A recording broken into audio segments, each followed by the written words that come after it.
This is an interesting way to start the video. A blank wall in an echo chamber. But actually it's an update on the railway room which the decorator has completed this week.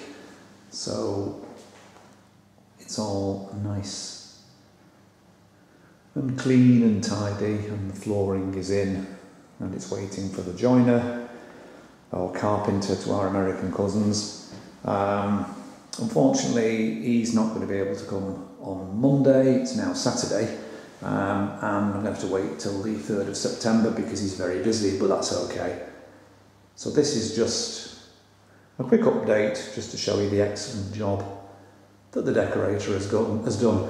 I'm not sure whether the colours are going to come out too clearly on this this video, but it's a nice green colour, a suitably militaristic colour, I thought. I did ask him if he could do, or rather he did offer to do European camouflage, but I thought that might be a bit hard on the eyes. And also I will be doing rather a lot of Napoleonics, not necessarily Second World War, and so we decided to go with a nice green colour, which you see here. Anyway, enough of me rambling. That's all there is to show you of the room. Further progress after the 3rd of September when the woodwork starts. But for the meantime, that's all on the room, and I'll show you what I've been up to in the painting table, or on the painting table rather. So, upstairs in the painting room now. These are the American War of Independence, American Revolution, British artillery. I didn't realise until I did some research that they actually had white uniforms. So they've now been completed. They've been completed some while actually, but I didn't want to just do a brief video with these. I wanted to show you some other stuff as well. So these are Perry miniatures. They're metals, and I'm quite pleased with how they turned out.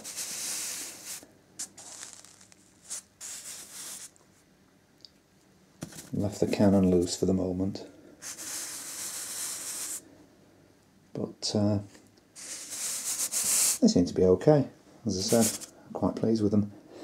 Simple enough to paint. I say simple enough. The white was simple enough. It was getting tones and so forth that made it a bit more challenging to make them look, you know, some way decent. I want them to look a bit grubby. I didn't want them to look pristine. Anyway, that's the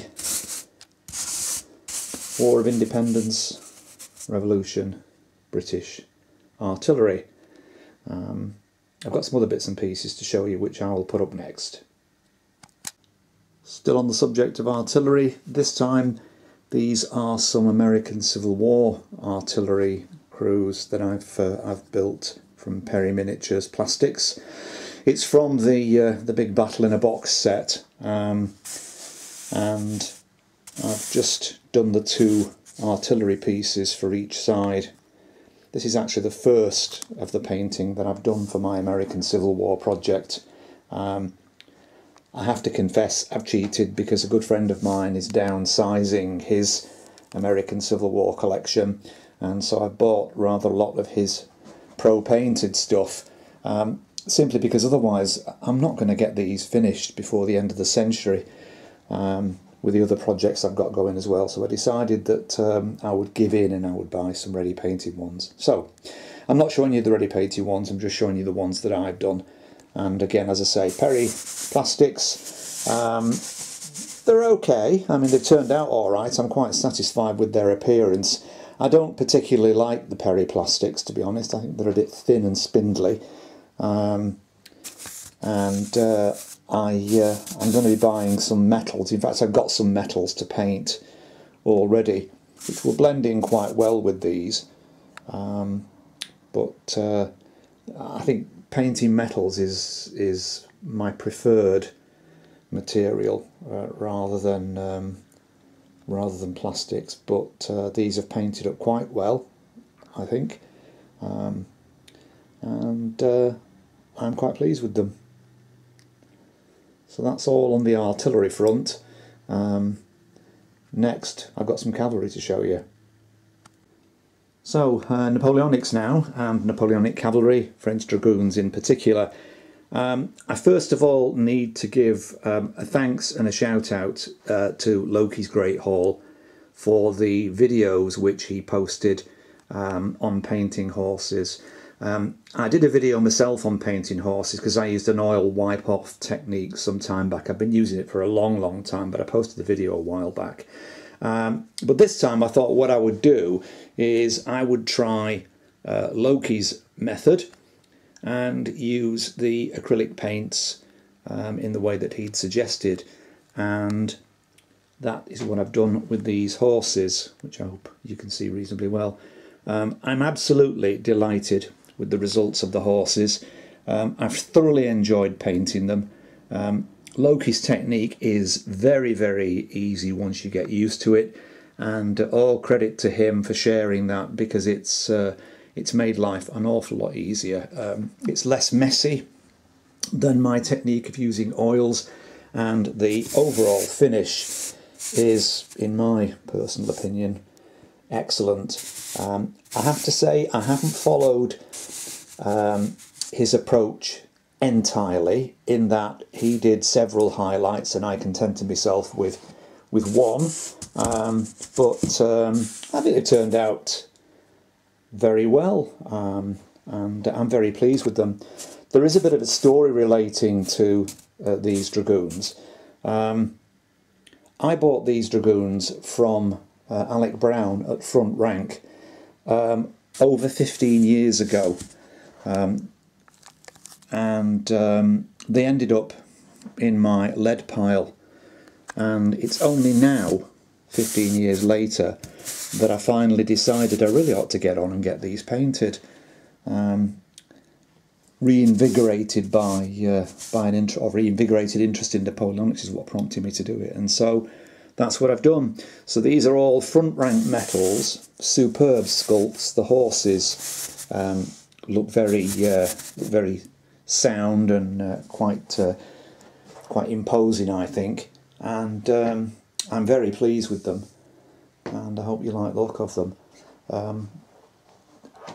Loki's technique is the one I adopted for painting greys, because I've never been able to paint grey or white horses. But again, I used his technique, and I'm very pleased with the results.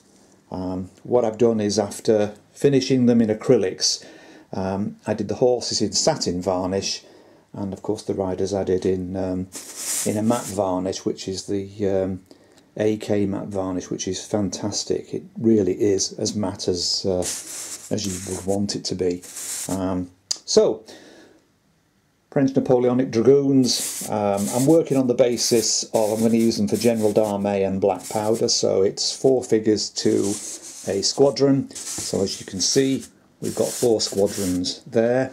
The officer, I don't know why I ended up with an odd number, but anyway, the officer is there. I've mounted him individually,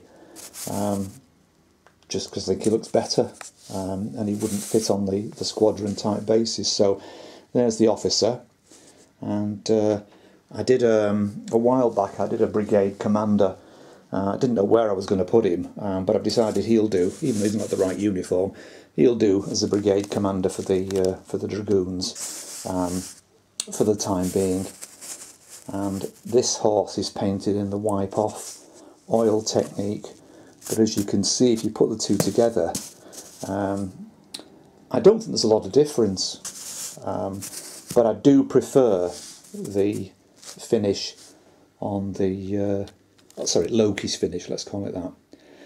Right, I've just got one more thing to show you. Finished these yesterday. These are more French dragoons. These are in fact Perry plastics, which I've not had 15 years. I've only had them a short while, and I finished these yesterday, I think. I don't like painting these, or didn't like painting these as much as I enjoyed painting the Front Rank metals. They had to be built, of course. I don't like assembling them, it's a bit of a faff. The items of equipment such as the sword and so forth were a real pain because I had to glue those on towards the end. And a couple of them have fallen off already and had to be re-glued back on again. That's down to me rather than Perry's, but nevertheless, I would prefer, or I do prefer, the metals, as I said before. But these have turned out okay. I think they're quite nice figures. Bedroom Railway Matt did an update on his figures a few days back, and coincidentally he was painting Perry French Dragoons as well. His looked beautiful, and I said at the time if mine turned out anything like his, I'd be well pleased. Well, I am quite pleased with these. Still prefer the front rank ones though, but nevertheless they do seem to have turned out okay. And it's taken my my French army to the stage where it's actually got some cavalry, which it's not had.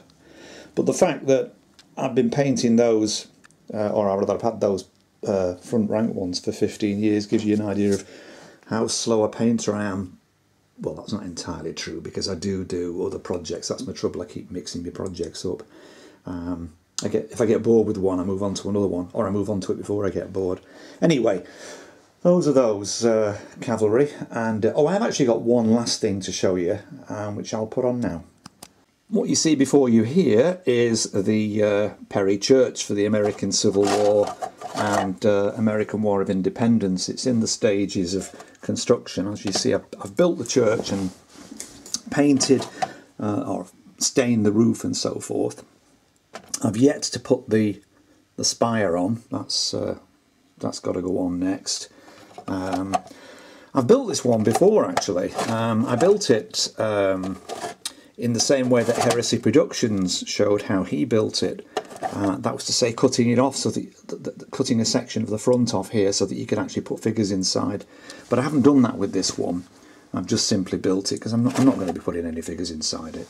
The pile of what looks like an accident you see here, debris, that's the ramshackle barn, which is next on the table for undercoating before I stick that together. And I'm doing some French voltigeurs. Again, a coincidence with Bedroom Railway Matt, because he was doing French voltigeurs just before I came on to do mine, and he ran out of black primer. Well, exactly the same thing happened to me when I started priming these, so I had to buy some more primer. So I finished priming these yesterday, and I'm now about to start doing them, because I'm reorganising my units basically, and I'm going to add another 8 figures to each of my 24-man battalions to bring them up to 32, because I think they look a bit better. And then before I go, these here, whoops, these are just some Brits that I'd got left over. So what I've done is I've just painted them up,